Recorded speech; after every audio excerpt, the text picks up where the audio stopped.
애국 개봉 단체들이 만들어지기 시작합니다. 뭐 첫 번째로 보안회, 헌정연구회, 대한자강회, 자 이러한 이제 단체들이 이제 만들어지기 시작하는데 그 중에서도 제일 큰 조직이자 활약을 했던 건 신민회죠.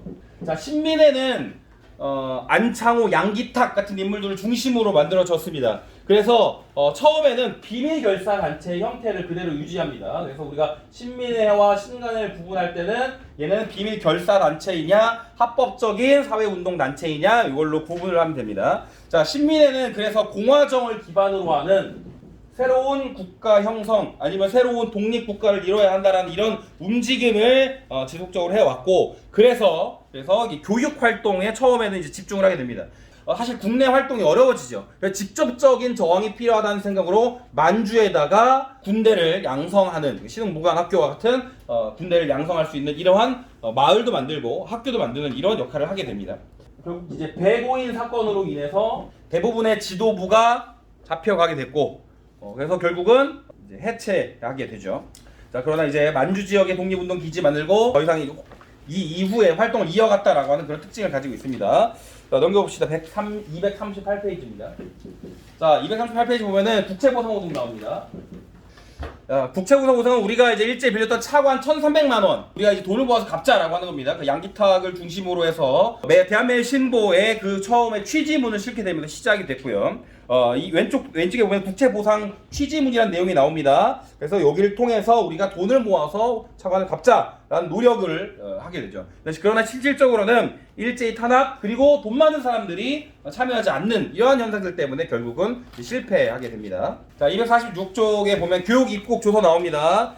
교육 입국 조서의 전 내용이 여기 왼쪽에도 나오지만 동아시아사 책에 보면은 교육국 조서의 내용이 거기 나옵니다. 결국 내용은 지덕체를 겸비한 근대적 인재를 양성해야 한다라고 하는 내용들이 담겨져 있는 거죠. 언론 기관들이 나옵니다. 당시 언론은 무조건 신문이죠, 신문.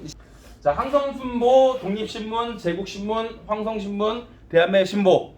각 이제 신문들이 가지고 있는 특성들을 우리가 조금 이해할 필요가 있고요.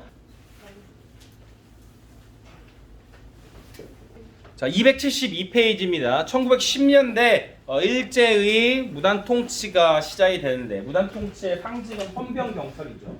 이 헌병경찰은 아주 강력한 권한을 갖춥니다. 그래서 세금을 징수하거나 다른 사람을 검문할 수 있고요. 그리고 태형, 구류 3개월 이하의 징역까지 재판 없이 행사할 수 있습니다. 그래서 이걸로 인해서 많은 이제 독립운동하는 사람들이 큰 탄압을 받게 되죠. 자, 273페이지에 보면은 조선태형령이가 나옵니다. 조선태형령의 내용을 보면 11조에 감옥 또는 직결판서에서 비밀리에 행한다. 뭐가 이렇게 신기할 게 많은지. 자, 13조는 조선인에 하나여 적용한다. 일본인은 태형에 처하지 않는다라고 하는 내용이죠. 굉장히 비합리적인 내용입니다. 그리고 교육적인 부분에 있어서도 굉장히 다양한 형태의 차별이 등장합니다. 그래서 조선인들에 대한 교육은 일반적인 보통교육과 그리고 바로 실업교육으로만 이루어져 있기 때문에 대학으로 갈 수 있는 여러 여건들이 만들어지지 못하게 됐죠. 그게 1차 조선교육령의 그 내용이 이제 나오게 됩니다. 그리고 교과목은 일본어 위주이고 교원들은 모두 제복에 칼을 착용하도록 하는 이러한 당시의 시대를 반영하게 되죠. 동시에 이들은 토지조사 사업을 진행하게 됩니다.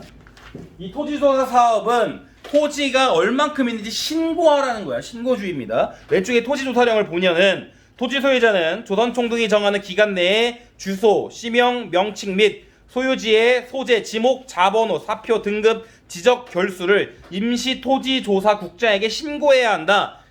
신고를 안 하면 그 땅은 인정되지 않는다는 거죠.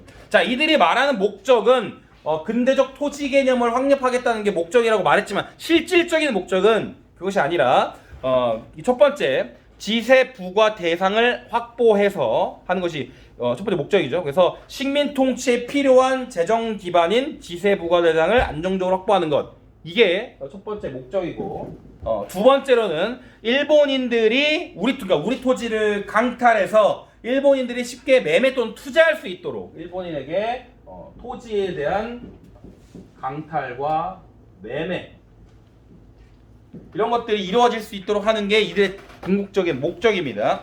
자, 신고주의 방식이기 때문에 많은 사람들이 결국 신고를 못해서 땅을 토지를 빼앗기는 사례가 많이 발생하고, 이것을 담당했던 기관이 동양척식규식회사입니다. 자, 산업부에서는 회사령입니다. 이 회사령은 허가제야. 그래서 일제의 기업에게 허가량을 늘려주고, 그리고 우리 민족 자본을 억제하는 이런 역할을 하게 됩니다. 우리가 이 문화통치에서 문화통치로 넘어가게 된 이유는 1919년에 있었던 3.1운동으로 인한 결과입니다. 자, 그런 결과를 때문에 문화통치를 표방하게 되는데, 뭐 문관 총독이 온다든지, 뭐 아니면은 헌병경찰제를 없앤다든지 기타 등등 여러 가지들의 권익을 위해 노력하겠다라고 하는 이러한 이야기를 했으나, 실질적으로는 기만 정책입니다. 실제로 이루어진 거는 하나도 없죠. 헌병경찰 없어졌지만 고등경찰 등장하고요. 그리고 언론의 자유 준다고 해서 더 많은 신문사에 대한 탄압이 이루어져 왔습니다. 거기다가 또 하나의 정책이 바로 민족 분열 정책입니다. 결국 니네끼리 서로 싸워라 이런 거죠. 그래서 작은 지방 단위의 협의회를 평의회 같은 걸 만들어서 실질적으로 정치에 참여할 수 있는 아주 소규모의 길을 열어주죠. 이들을 우리가 친일파로 이들이 채용을 하게 되는 거고, 그리고 또 하나의 자문기구 역할을 하지만 실질적으로는 친일파로, 그리고 면장들을 임명해서 실제로 이런 차출이나 공출 같은 것들을 모두 조선인이 스스로 모을 수 있도록 이렇게 활동을 진행하게 되죠. 또 277페이지 밑에 보면 경찰력이 오히려 증가하고, 그리고 언론 탄압은 오히려 증가했다는 사실 우리가 그래프를 통해서 알 수가 있습니다. 산미증식계획입니다. 자, 산미증식계획은 일제가 이 식량 생산량을 늘리겠다라고 하는 목적을 가지고 시행이 됐습니다만, 실질적으로 늘어난 만큼보다 일제가 그것을 더 수탈해간 양이 훨씬 더 많죠. 그래서 실질적 목적 자체도 이 조선의 식량 생산량을 늘린다는 것에 있는 것이 아니라 수탈의 양을 늘리기 위함에 있습니다. 그래서 여기 이 산미 증식 계획을 통해서 오히려 조선인들은 훨씬 더 먹고 살기 어려운 환경에 처할 수밖에 없는 결과를 갖고 오게 되죠. 자, 1930년대가 되면은 이제 조선공업화 전략을 비롯한 여러 가지 황국신민화 정책이 시작됩니다.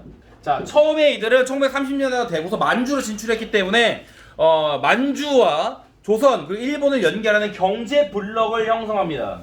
그래서 조선에 해당하는 공업 시설을 만들기 시작하죠.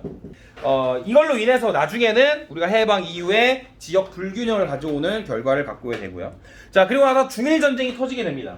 이 중일전쟁이 터지고 나서 더 이상 전쟁의 확대를 위해서는 더 많은 인력과 물자가 필요하죠. 그래서 만들어낸 것이 이들의 국가총동원법입니다. 자, 이 국가총동원법은 280페이지에 보면 나와 있습니다. 제4조를 보면 인력을 차출할 수 있다는 내용이고, 그리고 8조는 수탈에 대한 내용이죠. 그래서 인적, 물적 자원을 수탈할 수 있다는 법령을 이렇게 만들어낸 겁니다. 이걸로 인해서 우리가 받은 여러 가지 일제의 수탈은 강제징용, 징병, 그리고 여성 정신대, 그리고 이 중에 일부는 강제로 위안부로 끌려가기도 하고, 대표적인 강제징용의 대표적인 사례가 우리가 하시마섬 들어봤습니까? 군함도. 이러한 사례들이 전부 다 이 일제 만행에 포함되는 겁니다. 그와 동시에 이들이 진행했던 가장 중요한 또 하나의 정책이 민족말살 정책입니다. 이 민족말살 정책은 더 이상 조선인을 하나의 국가나 민족으로 보지 않고 일제에 흡수를 하겠다라고 하는 목적을 지니고 진행이 된 것들입니다. 이 민족말살 정책에 있어서 가장 중요한 핵심은 황국신민화죠. 이 한국신민화를 위해서 이 정책을 성공시키기 위해서 여러 가지 정책을 취하게 되는데, 대표적인 게 한국신민 서사를 남성하게 하고, 신사를 참배하게 하고, 일본의 천황이 있는 곳을 향해서 절을 하게 하고, 이러한 여러 가지 특징이 전부 다 한국신민화 정책에 포함됩니다. 자, 그 외에도 민족분열 정책에 하기 위해서 3차 조선교육령을 발표하게 되는데, 이 3차 조선교육령의 중요한 내용은 한국어가 선택 과목이 됐다는 얘기야. 그럼 선택을 안 하면 되는 거죠. 나머지는 전부 다 일본어로 진행이 되고요.